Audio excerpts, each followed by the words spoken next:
Hi, I am Thomas Klein, and this is my first interview for Management 5113. I am here with Collin Hogan, who is a Scrum Master at Paycom. I guess let's get into it. I guess can you tell us a little bit about what you do and how you started and all that? So I've been at Paycom for about 2 years now. I'm a Scrum Master, so main question I get from a lot of people is, what is a Scrum Master? Like, what do I do on a day-to-day basis? Essentially what it is I'm a project manager in a sense over software development teams. So I'm in a pretty integrated role. I work with a lot of different kinds of people. I work with software engineers, quality assurance analysts, product owners, product analysts, and in a lot of ways I'm kind of the middleman between I guess the product vision and how things get created. So I deal with a lot of people in my day-to-day job in different roles. So I spend a lot of my time in meetings, a lot of time coordinating things, spend a lot of time getting everybody on the same page about certain things. It really just depends. Like day to day, that's pretty much what it looks like. It can be a lot of different things, but that's kind of my backstory. That's kind of what I do as a Scrum Master, project manager. Can you tell us, I guess, specifically, I guess for Scrum, it's a little bit different than just an overall project manager because you're working more in development. So there, I don't know, some nuances there that are a little bit different. Yeah, it's a little different. So, and Scrum's really just a specific framework around developing software. So, the Scrum framework is really set up to align the company's goals and get everybody on the same page before you start working on it. And so that's usually kind of how that goes. But yeah, being a Scrum Master is it's a pretty good role. Deal with a lot of people. Yeah, I guess, so within development, I know a lot of the people that you probably work with are a little bit more introverted, and in your, the daily meetings that you have where you're talking about what you're doing, what happened yesterday, what you're going to do today, sort of thing. How do you kind of get the most out of people that might be a little bit quieter, might not want to speak up in front of a group of people? That's definitely something that happens quite a bit. So one of the meetings we do every day, we do our daily stand-up meeting. It's really just a 15-minute meeting. Everybody goes around the room, talks about what they did yesterday, what they're working on today, and any blockers or impediments they're currently working on. And as you'd expect in that meeting, you have, it's just like 10 to 15 people. So you have all types of personalities, all types of people. A trend I've noticed, a lot of software engineers are very, a lot of the times they're very introverted. So typically how I like to start my meetings is, depending on how long it is, I like to start with an icebreaker, something that's like just maybe a little goofy, something that everybody can relate on. I'll ask them like their favorite TV show or what they're watching recently, talk about sports, entertainment, movies and stuff that are coming out, anything to kind of get them talking. And what I'm really looking towards is kind of meshing people together who typically wouldn't talk to each other or don't have things in common, and get them to talk about something non-work related. I've seen that be super successful. When I started back at Paycom, the very first team I was on, I joined the team and we do our daily stand-ups, and they were super quiet the whole time. Like nobody was talking, and it's like 10 or 15 people and we're on Zoom, and so it's super awkward. But over time, slowly, just getting everybody to talk about themselves a little bit more, getting everybody just comfortable with each other. Over time, probably like 6 months later, they look like a completely different team. They all know each other. They're all friendly towards each other. They respect each other. And so that's definitely something that's really important on a team. Almost more important than like getting the project itself is like getting a team environment. Because if you don't have a team environment set up and nobody trusts each other, then it's going to fall apart. Yeah, that makes sense.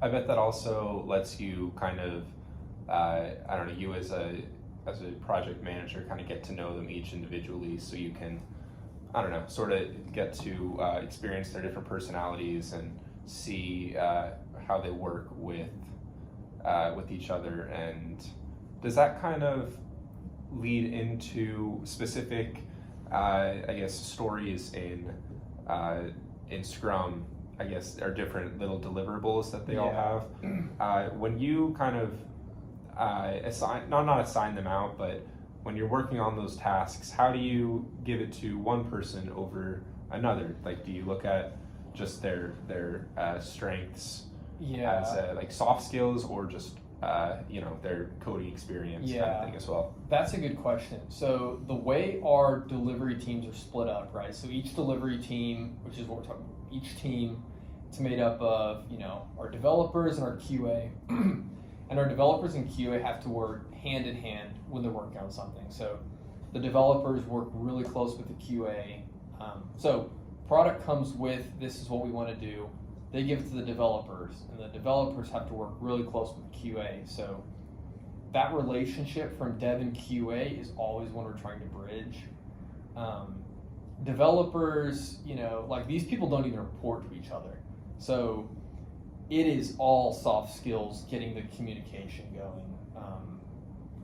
And so I've heard someone say like the Scrum Master job, you're like the grease in the wheel, like you're making everything move, and like things get, and it's also like from a management perspective, it makes more sense too, because if those small soft skill things over time built up, they create more communication, which means, it's less awkward. Like you're not talking to someone and talking at someone, you're talking, you're going back and forth, and you guys know each other, and it's more like you're friends communicating than it is, like your boss talking to you, or the dynamic's different. Yeah, that makes sense. I guess one thing is keeping kind of morale high on those teams. I guess that's probably something that gets the most work done, is being able to just keep morale high. And so I guess, like, I know there was the going back to office thing at your company that kind of, it was not received great generally by some people. So I just want to know what you kind of do there to keep morale high, even if there's kind of a negative thing that's going on. And that's definitely something we talked about when it was when we got all the news. They're basically like return to office, and certain people on our teams, they were, their timeline was pushed up, so they had, less than 60 days basically to figure things out. So morale was very low. So how do you handle that, right? Because that's always tricky. Like, how do you go in, like I said, we do our daily stand-ups every morning. We got that news on Tuesday? You can't just come in Tuesday and, be like, hey, everyone have a good morning. Let's do an icebreaker. Like, let's get started. Like, that doesn't work. So what you have to do is really just be empathetic and kind of understand where they're coming from. And not just being empathetic in like how you talk to them, how they're talking to you. You have to be more empathetic on like your actions, because that's what they're going to care about. So like for me, for example, I had 2 delivery teams. We got the return to office news. Everyone's freaking out. First thing I did, without even checking anything what was going on, I just started canceling meetings for the day. Like, we got that news at like 8:30 in the morning. We had, backlog refinement. We had, project-related meetings later in the afternoon. We just canceled those. the likelihood of those meetings going off the rails is really high. Team members just going on a rant and not being productive, not being professional. So we just canceled that. Like we canceled meetings, we canceled, stuff. We went out of our way to do more, in-office type stuff. So when we did come back in office, myself, other Scrum Masters, we made sure to do donuts in the office. Like we're allocated a budget for that kind of stuff. So we brought, donuts in, we had some coffee, stuff like that. Because that's really the main thing. Like if you want your project to stay on time, on track, you have to take care of your people. And so that's something we really focused on. And I think it was a pretty good benefit too, because I think after the fact, a lot of the feedback I got from those individuals that were affected were immediately just like, thanks for doing that. Like we know, everybody knows when the situation's crappy. Everyone knows when things aren't going well. But if you're the person that can identify that and actually do something about it that will directly affect their day, it goes a really long ways. Yeah, no, that makes sense. That's interesting. And then I guess just to end with, what kind of advice would you give if somebody wanted to step into a role like yours, and they didn't have a lot of experience in that, but I don't know if that's just where their aspirations might go, is to kind of manage people a little bit more? Yeah, definitely soft skills go a long ways. I've seen people who may have been, technically not as qualified as other individuals. I've seen some of those people excel just because they're amazing at talking to people, and they can really move the presence in a room. They go into a room, they light it up. Everybody wants them to be there, and those people are really hard to replace. So I think people skills go a long way. I think just being confident in yourself. I think that's about. That's pretty. Yeah, that's pretty much. In most things, I feel like that's probably a pretty important thing. Just having a lot of soft skills, just as much as it is having programming experience in a tech job or accounting experience in an accounting job. Yeah.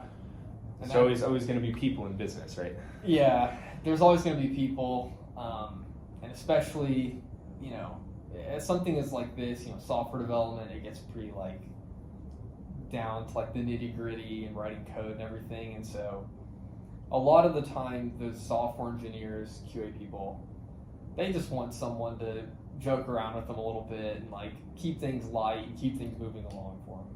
So, well, awesome. Well, thank you very much, Collin. I appreciate your time, and thank you.